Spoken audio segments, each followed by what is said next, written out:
पर यह कौन जानता था कि यह सारी लीला विधि के हाथों रची जा रही है।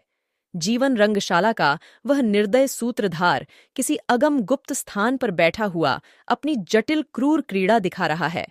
यह कौन जानता था कि नकल असल होने जा रही है, अभिनय सत्य का रूप ग्रहण करने वाला है।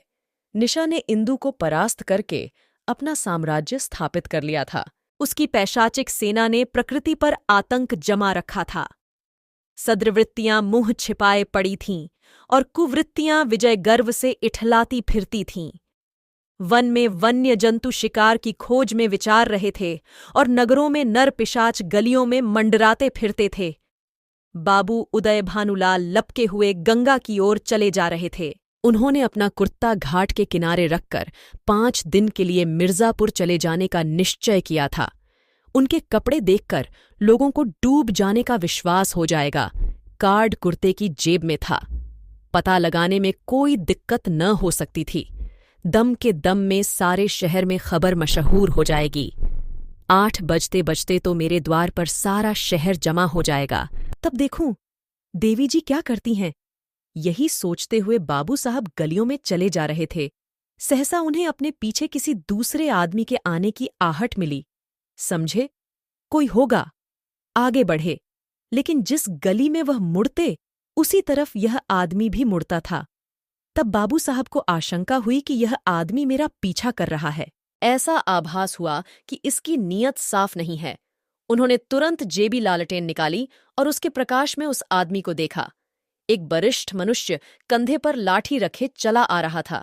बाबू साहब उसे देखते ही चौंक पड़े। यह शहर का छटा हुआ बदमाश था।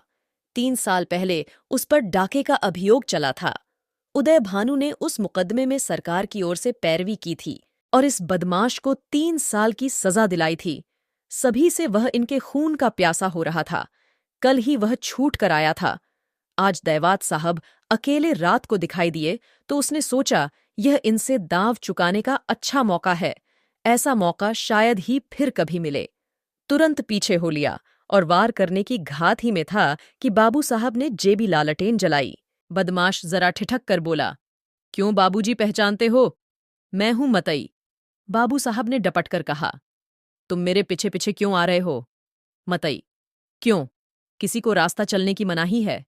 यह गली तुम्हारे बाप की है? बाबू साहब जवानी में कुश्ती लड़े थे। अब भी हृष्ट-पुष्ट आदमी थे। दिल के भी कच्चे न थे। छड़ी संभाल कर बोले, अभी शायद मन नहीं भरा। मतई, मैं 7 साल को जाऊंगा या 14 साल को, पर तुम्हें जिद्दा न छोड़ूंगा। हाँ, अगर तुम मेरे पैरों पर गिरकर कसम खाओ कि अब किसी को सजा न कराऊंगा तो छोड़ दूं। बोलो मंजूर है? उदय भानु, तेरी शामत तो नहीं आई? मतई, शामत मेरी नहीं आई, तुम्हारी आई है। बोलो खाते हो कसम एक? उदय भानु, तुम हटते हो कि मैं पुलिसमैन को बुलाऊं?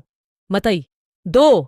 उदय भानु गरज कर, हट जा बादशाह सामने से। मतई, 3। मुंह से 3। शब्द निकालते ही बाबू साहब के सिर पर लाठी का ऐसा तुल्ला हाथ पड़ा कि वह अचेत होकर जमीन पर गिर पड़े। मुंह से केवल इतना ही निकला, हाय, मार डाला। मतई ने समीप आकर देखा तो सिर फट गया था और खून की घार निकल रही थी। नाड़ी का कहीं पता न था। समझ गया कि काम तमाम हो गया। उसने कलाई से सोने की घड़ी खोल ली, कुर्ते से सोने के बटन निकाल लिए, उंगली से अंगूठी उतारी और अपनी राह चला गया, मानो कुछ हुआ ही नहीं। हाँ, इतनी दया की कि लाश रास्ते से घसीट कर किनारे डाल दी। हाय, बेचारे क्या सोच कर चले थे, क्या हो गया? जीवन, तुमसे ज्यादा आसार भी दुनिया में कोई वस्तु है? क्या वह उस दीपक की भांति ही क्षणभंगुर नहीं है जो हवा के एक झोंके से बुझ जाता है? पानी के एक बुलबुले को देखते हो, लेकिन उसे टूटते भी कुछ देर लगती है। जीवन में उतना सार भी नहीं।